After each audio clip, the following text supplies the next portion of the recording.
ఎందుకు ఈరోజు బంధాలు అంత త్వరగా చీలిపోతున్నాయి తెలుసా? ఎందుకు ఒకరి ముఖాలు ఒకరు చూసుకోలేని పరిస్థితి వస్తుంది తెలుసా? దయచేసి నేను జాగ్రత్తగా, ఏ కుటుంబానికో ఏదో అవసరం ఉంది ఈరోజు, అందుకో దేవుడు పంపించాడు. దయచేసి వినండి. తను మాట్లాడిన మాటల్లో యోబు తన మాటను చూడట్లేదు, ఆ మాట వెనకల గాయాన్ని చూస్తున్నాడు. Job is not seeing the word, but he is seeing the wound behind the word. యోబు మాటను చూడట్లేదు, మాట వెనకల గాయము చూస్తున్నాడు.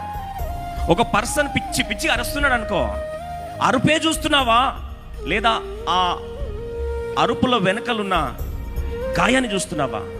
చెప్పండి. గాయం చూస్తారా?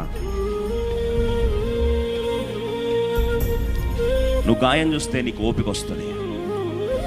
గాయం చూడకుండా సూపర్ఫిషియల్గా పైన మాట చూస్తే వారికి ఎంత కోపం వస్తుందో నీకు కూడా అంతే కోపం.